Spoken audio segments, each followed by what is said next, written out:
Hello students, आज के lecture में हम आपको नामकरण की EZ पद्धति के बारे में बताएंगे। E&Z system of nomenclature. नामकरण की ये पद्धति ज्योमेट्रिकल आइसोमर्स के लिए यूज़ होती है।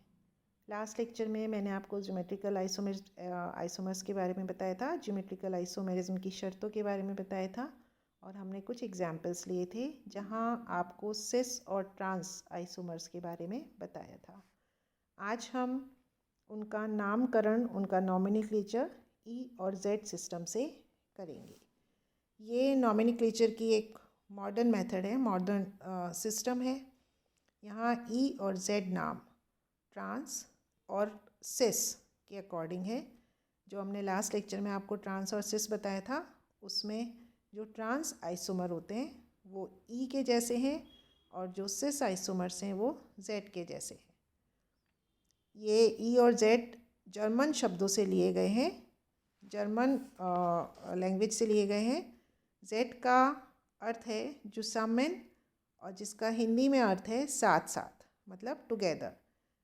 टुगेदर को, साथ साथ को हम सिस के साथ कंपेयर कर सकते हैं। सिस में ज्योमेट्रिकल आइसोमर जो सिस होता है उसमें सेम ग्रुप साथ साथ होते हैं, एक ही तरफ होते हैं, तो इसको हम सिस से कंपेयर कर सकते हैं।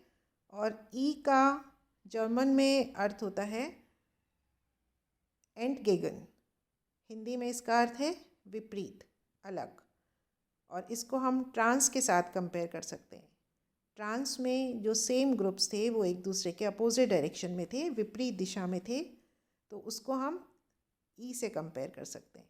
E को ट्रांस से और Z को सिस से कंपेयर कर सकते हैं। जब हम E और Z सिस्टम लिखते हैं तो इसमें सबसे पहले हमें सीक्वेंस रूल के अकॉर्डिंग, लास्ट लेक्चर में आपको सीक्वेंस रूल के बारे में बताया था, अनुक्रम नियम के बारे में बताया था, तो हम सीक्वेंस रूल को यूज़ करके जो ज़्यादा प्रेफर्ड ग्रुप होता है उसके ऊपर स्टार लगा लेते हैं।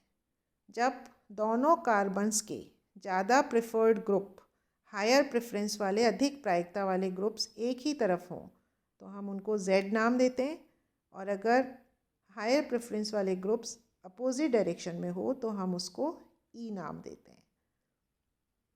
सबसे पहले करना क्या है, अनुक्रम नियम आपको याद है, हमने एटॉमिक नंबर के बेसिस पे ग्रुप्स को हायर और लोअर मानते थे। जिसका एटॉमिक नंबर ज़्यादा था उसको हम हायर ग्रुप कहते थे, और जिसका एटॉमिक नंबर कम होता है, परमाणु संख्या कम होती है, उसको हम छोटा ग्रुप कहते हैं। प्रायिकता में उसको नीचे नंबर दिया जाता है। तो इस तरह हर कार्बन से जुड़े हुए ग्रुप को पहले हमें प्रायिकता देनी होती है, और फिर हमें देखना होता है कि दोनों कार्बन्स के ज़्यादा प्रेफर्ड ग्रुप, हायर ग्रुप्स एक ही तरफ हैं तो हम उसे Z बोलेंगे, और अगर अलग डायरेक्शन में है, विपरीत दिशा में है, तो हम उसको E विन्यास, E कॉन्फ़िगरेशन बोलेंगे। कुछ एग्जाम्पल लेके आपको हम ये बात समझाते हैं। ये देखिए, पहला एग्जाम्पल है 2-ब्यूटीन का। क्या करना है, हमें हर कार्बन के जो दोनों ग्रुप्स हैं उनको पहले प्रायिकता देनी है। किस आधार पे? अनुक्रम नियम के आधार पे। अनुक्रम नियम क्या बोलता है, सीक्वेंस रूल क्या बोलता है कि कार्बन से जुड़ा हुआ जिस एटम का एटॉमिक नंबर ज़्यादा है उसको हम नंबर 1 देंगे, जिसका एटॉमिक नंबर कम है उसको हम नंबर 2 देंगे। इस कार्बन को देखिए, सबसे पहले इस कार्बन से CH3 और H जुड़े हुए हैं। कार्बन से पहला डायरेक्ट जो ग्रुप जुड़ा है, डायरेक्ट जो एटम जुड़ा है वो कार्बन है। तो कार्बन और हाइड्रोजन का कंपेयर करने पे कार्बन की एटॉमिक नंबर ज़्यादा है, इसलिए CH3 को हम हायर प्रेफरेंस देंगे। यहाँ पे देखिए ये दिखाया है। दूसरे कार्बन से भी CH3 और H जुड़ा हुआ है, तो यहाँ भी इस CH3 को हायर प्रेफरेंस है। जिस ग्रुप को हायर प्रेफरेंस है उसके ऊपर हमने स्टार लगा दिया। अब इस वाले ट्यूब ब्यूटीन के आइसोमर में दोनों स्टार वाले ग्रुप्स एक ही तरफ हैं, इसलिए इसका नाम है Z2-ब्यूटीन। दूसरे में इसका जो आइसोमर है, इसमें दोनों CH3 जो हायर ग्रुप्स हैं वो अपोजिट डायरेक्शन में, इसलिए हम इसको बोलते हैं E2-ब्यूटीन। E को ब्रैकेट के अंदर लिखना है, उसके बाद एक डैश लगाना है और फिर IUPAC नाम लिखना है। नेक्स्ट कंपाउंड देखिए, नेक्स्ट कंपाउंड है 1,2-डाइक्लोरोईथीन। पहले कार्बन के दोनों ग्रुप्स देखिए, Cl और H। Cl का एटॉमिक नंबर ज़्यादा है इसलिए इसको प्रेफरेंस मिली है, ये नंबर 1 है। दूसरे कार्बन पे भी Cl और H जुड़ा है, दोनों Cl जब एक तरफ हैं तो उसका नाम होगा Z12 डाईक्लोरोइथीन। जब दोनों क्लोरीन अपोजिट डायरेक्शन में हैं तो इसका नाम है E12 डाईक्लोरोइथीन। पूरा नाम लिखना है आपको, E12 डाईक्लोरोइथीन। नेक्स्ट एग्जाम्पल लीजिए। नेक्स्ट एग्जाम्पल में आप देखिए, यहाँ आपको अगर सिस और ट्रांस करने को बोला जाए, इस कंपाउंड में अगर सिस और ट्रांस के लिए बोला जाए तो हम इसे सिस और ट्रांस में डिवाइड नहीं कर सकते। कौन सा सिस है कौन सा ट्रांस है हम नहीं बता सकते, पर EZ सिस्टम में हम इनका नाम दे सकते हैं। इस कार्बन से जुड़े हुए दोनों ग्रुप्स दूसरे कार्बन से जुड़े हुए दोनों ग्रुप से बिल्कुल अलग हैं, तो यहाँ सिस और ट्रांस का डिवीज़न नहीं हो सकता, E और Z का हो सकता है। कैसे होगा? सबसे पहले कार्बन से जुड़े हुए दोनों ग्रुप्स को देखिए, यहाँ C जुड़ा है यहाँ H जुड़ा है, तो मतलब CH3 की प्रेफरेंस ज़्यादा है। दूसरे कार्बन से Br जुड़ा है, Cl जुड़ा है, Br का एटॉमिक नंबर ज़्यादा है तो उसकी भी प्रेफरेंस ज़्यादा है, वो ज़्यादा प्रायिकता वाला ग्रुप है। अब देखिए हमने स्टार लगा दिया, ज़्यादा प्रायिकता वाले ग्रुप्स के ऊपर स्टार लगा दिया।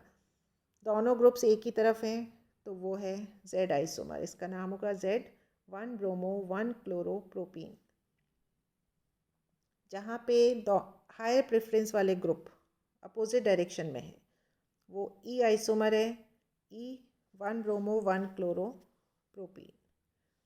नेक्स्ट एग्जाम्पल लीजिए, इसमें भी चारों ग्रुप अलग अलग हैं। देखिए Br CH3 H और Cl, यहाँ भी सिस ट्रांस नहीं कर सकते हम, EZ कर सकते हैं।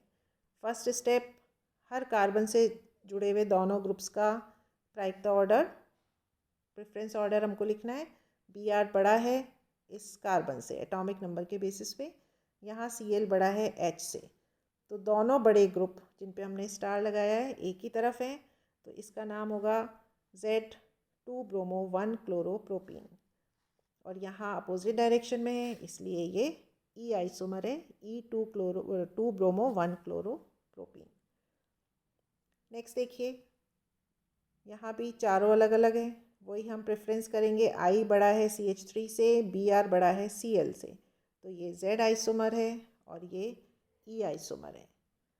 आपको मेरे हिसाब से ये बात समझ में आ गई होगी। अब हमें पहले प्रेफरेंस सीक्वेंस रूल को यूज़ करके प्रेफरेंस देनी है हर कार्बन से जुड़े हुए दोनों ग्रुप्स को, और उसके बेसिस पे अगर बड़े ग्रुप्स एक तरफ हैं तो वो Z है, बड़े ग्रुप्स अपोजिट डायरेक्शन में हैं तो वो E है। अब एक और बात जिसका आपको विशेष तौर से ध्यान रखना है, एग्ज़ाम में ये बच्चे गलती बहुत करते हैं।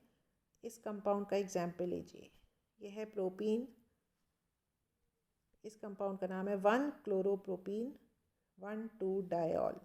इसको ध्यान से देखिए, आप पहला लुक जब इसका लेंगे तो आपको लगेगा कि हम इसको ट्रांस बोल दें क्योंकि दोनों OH अपोजिट डायरेक्शन में है, और दूसरे वाले को सिस कहें क्योंकि इसमें दोनों ग्रुप्स एक ही डायरेक्शन में है।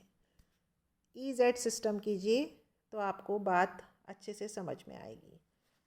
हमें ऐसे देखते से ही ये नहीं समझना कि ये सिस है तो ये Z होगा, ये ट्रांस है तो ये E होगा।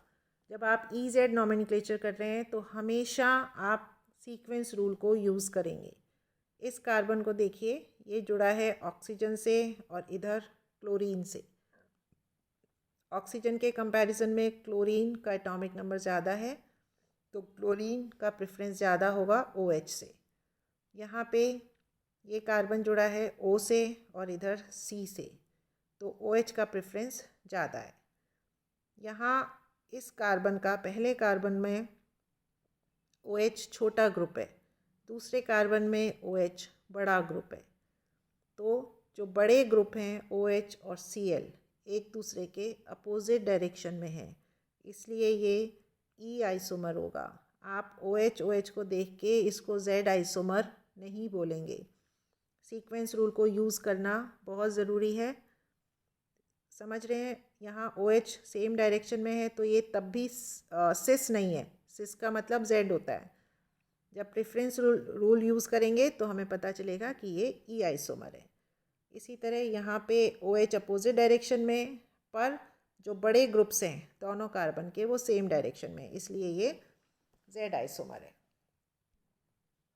इसी तरह ये वाला एग्जाम्पल लीजिए, दोनों क्लोरीन आपको दिख रहे हैं, अपोजिट डायरेक्शन में है, तो ये ट्रांस रूप हो सकता है। जब हम सिस और ट्रांस कहेंगे तो हम इसे ट्रांस कहेंगे, लेकिन ट्रांस को देखते से ही आप इसको ई नहीं कहेंगे। सिस और ट्रांस आइसोमेरिज्म जब हम देखते हैं तब इसको हम ट्रांस ही बोलेंगे, इसका जो दूसरा आइसोमर है वो सिस ही होगा। लेकिन जब हम ई जेड करते हैं तब ये जेड होगा और दूसरा वाला ई होगा। ये ट्रांस रूप है, लेकिन ई जेड सिस्टम में ये जेड होगा, क्योंकि जो हायर प्रेफरेंस वाले ग्रुप्स हैं वो दोनों एक ही तरफ हैं। तो इसको जब ई जेड नॉमेनक्लेचर हम बोलेंगे करेंगे तो हम इसको बोलेंगे Z 1,2 die chloro 1 bromo, Z 1 bromo 1,2 die chloro propene.